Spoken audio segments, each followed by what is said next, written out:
Well, ladies and gentlemen, our task for today is to look at the March 2012 paper. So paper 3, Information Technology, IGCSE. So focusing mainly on the spreadsheet part, which is task 5. So we've been asked to open the file distance, and we also asked to open the file calc. So these are the two files that we're going to be using. I'm not going to dwell much on the formatting of the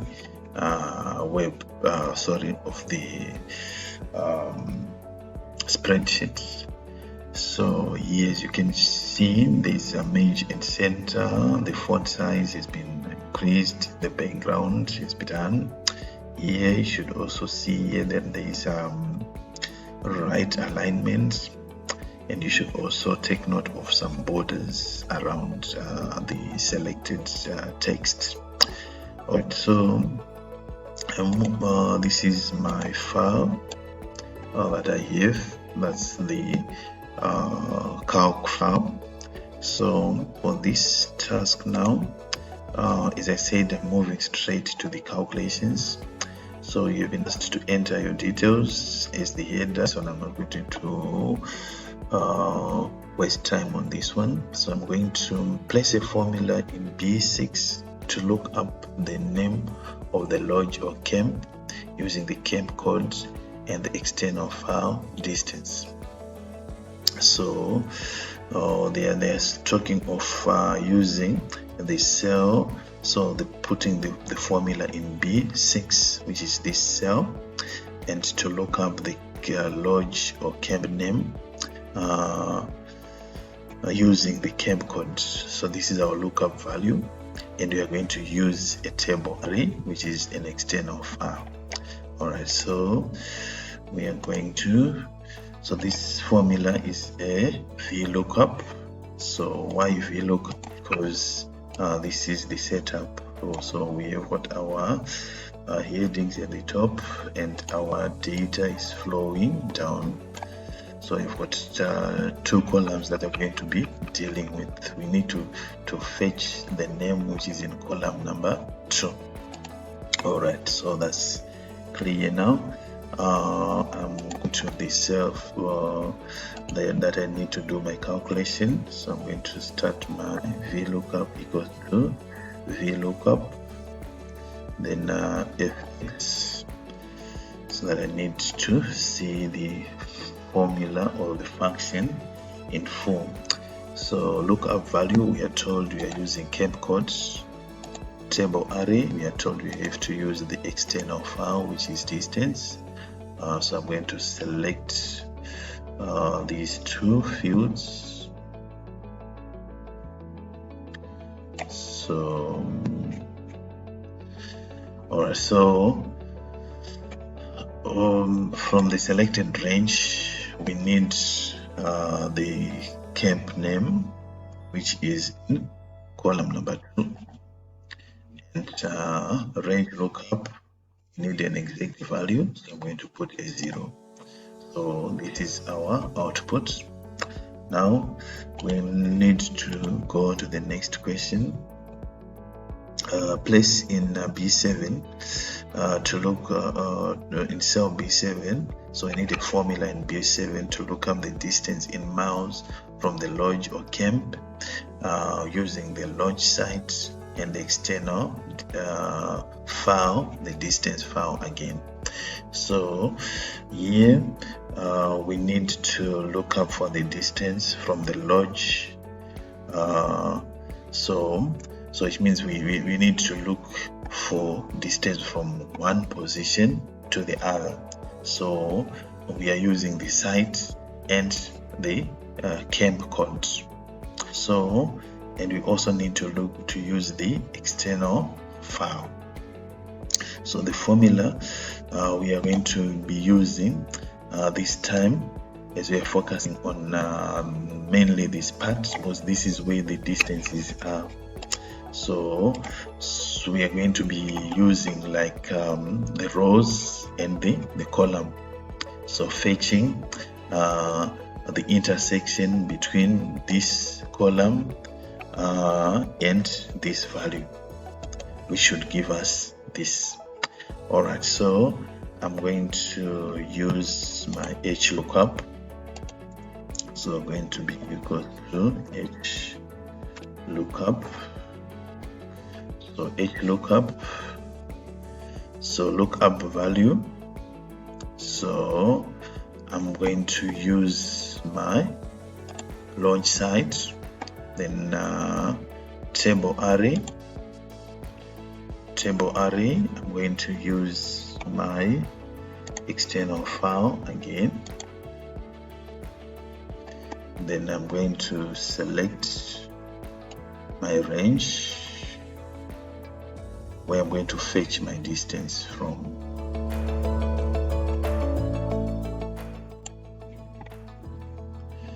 So I've selected my range. This is my range. So I've also selected these top rows, this top row, because this is where my lookup value is.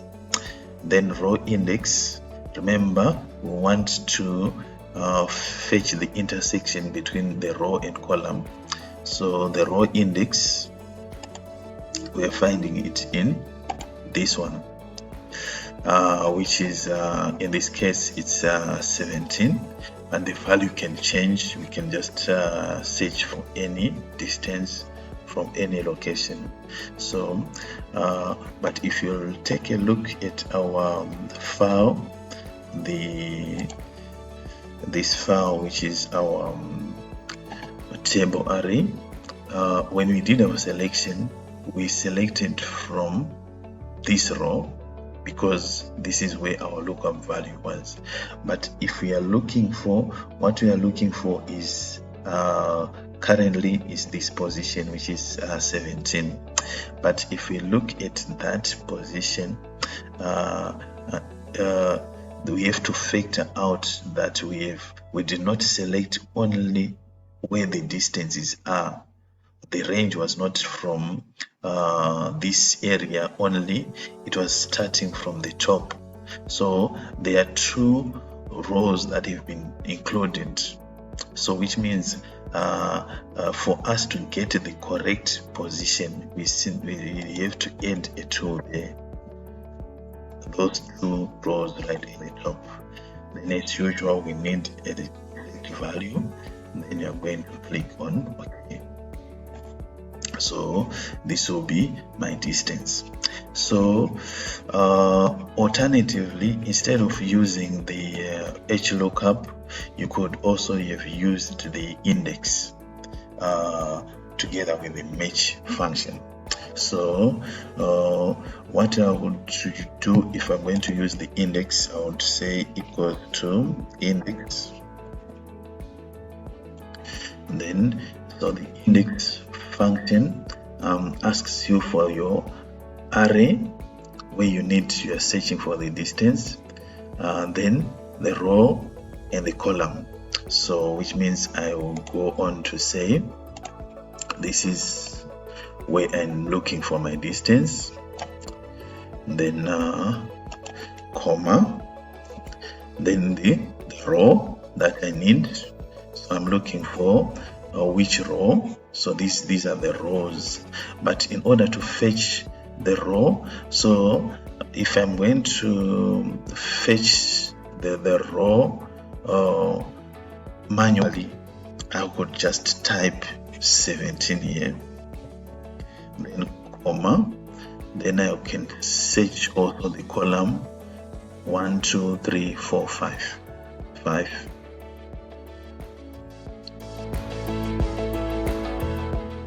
It will still give me that value, but you could make it dynamic by using the match function.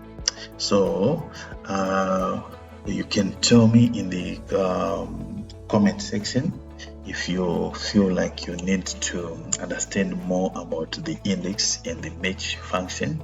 So it works this the same way we use the it's an alternative to the lookup functions. It's actually part of the lookup calculations. Alright, so moving on to this other calculation. So I'm going to do the next one. We are calculating in which cell this time. So this should be B8. Alright, so we are told place a formula in B8 to calculate the time in minutes. The time is in minutes, so it's going to be distance multiplied by 60 over speed. Our speed is 20 miles per hour. So distance is the one that we've previously calculated, multiplied by 60 divided by 20. So we are still going to say equals to distance from the formula. They're saying distance multiplied by 60 over the speed.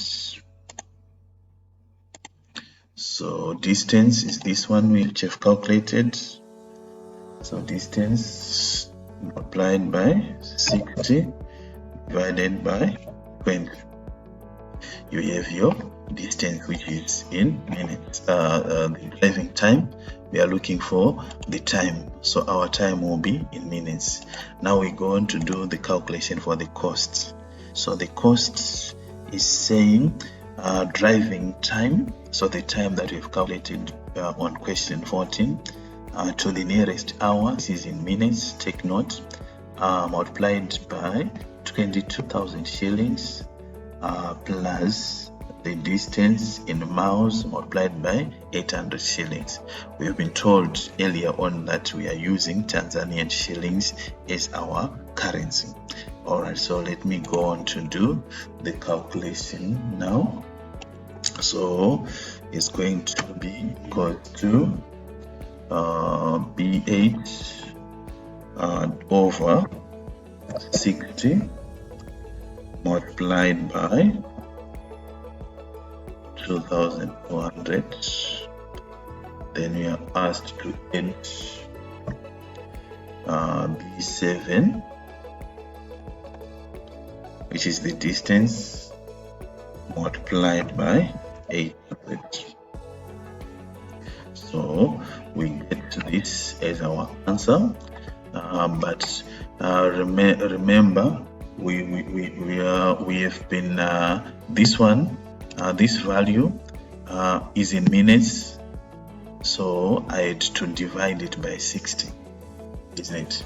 So to convert it to hours, isn't it? So there is 60 minutes in 1 hour. But if you take a look at our question, so driving time rounded to the nearest hour, so we still have to round this value. So I'm going to round this, so I'm going to bring in this round function. So I'll round this to the nearest hour, so it means it has to be an integer. So I'm going to round it to 0 decimal place, like that. So we get our output. And finally, this is a cost, and anything that is in monetary value needed to be converted to Tanzanian shillings. So you're simply going to right click, format cells. So you go on to your currency, so you scroll down, so you look for T,